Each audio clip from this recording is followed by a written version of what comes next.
ইমন office থেকে ফিরতেই সুমু নালিশ করা শুরু করে দেয়। তোমার মায়ের সাথে এক বাড়িতে আমি আর থাকতে পারছি না, হয় তোমার মা থাকবে না হয় আমি থাকবো। সমস্যা কি তোমার সুমু? মাকে নিয়ে পড়লে কেন? তোমার মা একটার পর একটা ফরমাইশ করে যায়, আমাকে কি মানুষ মনে করে না? আমি তোমার মায়ের সাথে থাকবোই না। মায়ের বয়স হয়েছে, তুমি একটু মানিয়ে নিলেই তো পারো। আমি কেন মানিয়ে নেব? বয়স হয়েছে মরতে পারে না? কই মাছের প্রাণ নাকি? এভাবে কেন বলছো? এভাবেই বলবো আমি। তুমি তোমার মাকে বলে দিবা তারা তার মেয়েকে তুমি আর খাওয়াতে পারবে না। তারা যেন নিজেদের খরচ নিজেরা চালায়। অফিস থেকে ফিরেছি আমি, ক্লান্ত, খিদেও পেয়েছে, কিছু খেতে দাও আমায়। আমি পারবো না, তুমি নিজে নিয়ে খাও, যত সব। বলে সুমু চলে যায়। ইমন ফ্রেশ হয়ে ইভাকে ডাকে। ইভা পড়তে বসেছিল, ভাইয়ের ডাকে ছুটে আসে। ডাকছিলে? এনে, এটা পছন্দ হলো তাই নিয়ে আসলাম। ভাইয়া, ভাবি জানতে পারলে খুব রাগ করবে। করুক, রাগে পাত্তা দিবি না, তাহলেই হয়ে যাবে। মুচকি হেসে বলে ইমন। ইভাও হাসে, হেসে ভাইকে খাবার দেয়। আড়াল থেকে এটা দেখে সুমু। খাওয়া শেষ করে ইমন রুমে যেতেই সুমুর সামনে দাঁড়ায়। আমি যে তোমাকে একটা শাড়ি কিনে দিতে বলেছিলাম, এনেছো? মাস শেষ হয়নি এখনো, বেতনও তো পাইনি। বেতন পেলে না দেব? আমার এখনই লাগবে, বেতন পাওয়া অবধি অপেক্ষা করতে পারবো না আমি। বিয়ে করার আগে মনে ছিল না বউজা চাইবে তাই দিতে হবে? ফকির হলে বিয়ে করতে কে বলেছিল? ইমন তাকিয়ে থাকে সুমুর দিকে। এই কি সেই সুমু যাকে সে ভালোবেসেছিল? বিয়ের পর মানুষ পাল্টে যায়, সুমু তার জলজ্যান্ত প্রমাণ। ইভাকে সামান্য একটা কলমের বক্স কিনে দিয়েছি বলে তোমার শাড়ি এক্ষুনি লাগবে?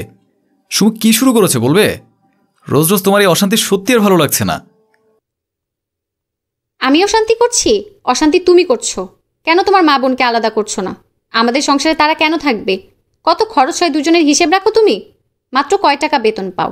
এই টাকা তাদের পিছনে খরচ করলে ইন ফিউচার করবোটা কি আমরা? এই সামান্য বিষয় বুঝতে পারছো না তুমি? ছেলে আর ছেলের বইয়ের ঝগড়া শুনে রেবেকা হতাশার নিঃশ্বাস ফেলে। মা, এত অশান্তি আর ভালো লাগছে না। আমি টিউশনি করে ঠিক দুজনে খরচ চালাতে পারবো। চলো আমরা আলাদা হয়ে যাই। সেটা ছাড়ার উপায় দেখছি না তো। তখনই সুমু রুমে আসে। শয়তান মহিলা, ছেলেকে পথে বসানোর জন্য উঠে পড়ে লেগেছেন তাই না? গান্ডে পিঞ্জে গিলছেন আর গিলছেন। বয়স তো আর কম হলো না, মরতে পারেন না? আর মেয়েকে কোনো রিকশাওয়ালা ধরে ঘাড়ে বসিয়ে দিতে পারেন না? আমার সংসারে কেন আগুন লাগাচ্ছেন? রেবেকা মাথা নিচু করে ফেলে। ভদ্রভাবে কথা বলো ভাবি। আমার মাকে কি খাওয়াও তোমরা? সামান্য ওষুধগুলো ভাইয়া কিনে এনে দিয়েছে বলে তুমি নিয়ে গেছো। খেতে দাওনি মাকে। শেষবার কবে মাছ দিয়েছিলে মনে নাই। আমি আর মা কাজ করে 2 বেলা 2 মুঠো ডাল ভাত খাই। একটা থাপ্পড় মারবো তোর গালে, বেয়াদব। মুখে মুখে তর্ক করছিস? 2 বেলা ডাল ভাতের দাম জানিস তুই? খাওয়ার সময় তো আর কম খাস না। খাওয়ার খোটা একদম দিবা না। দিব, কি করবি তুই? আহ ইভা, থাম না। তোমার খাবার আর খাবো না আমরা। টিউশনি করে এর থেকেও ভালো থাকতে পারবো আমরা। শুধুমাত্র ভাইয়ের কথা ভেবে এতদিন পড়েছিলাম। তাছাড়া তোমার মতো মানুষের মুখ দেখারও ইচ্ছে নাই আমার। তুমি তো মানুষকে সম্মানই করতে পারো না।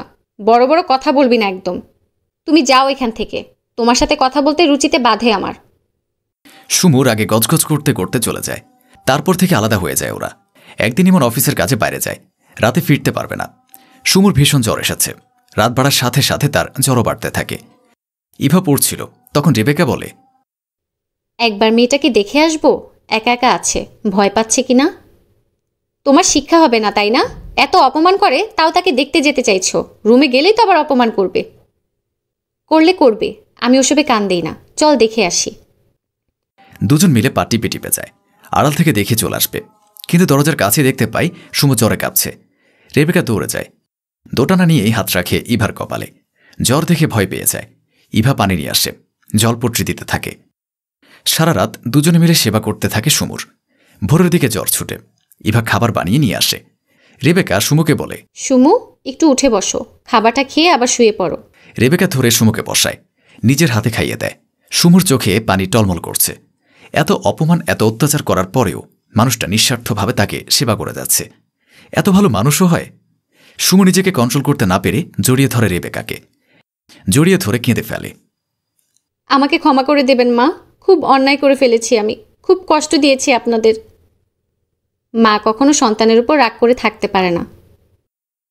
তারপর থেকে সুমু একদম পাল্টে যায়। সে রেবেকার খেয়াল রাখে, সম্মান করে, ইভারও যত্ন করে। ইমন খুশি হয়।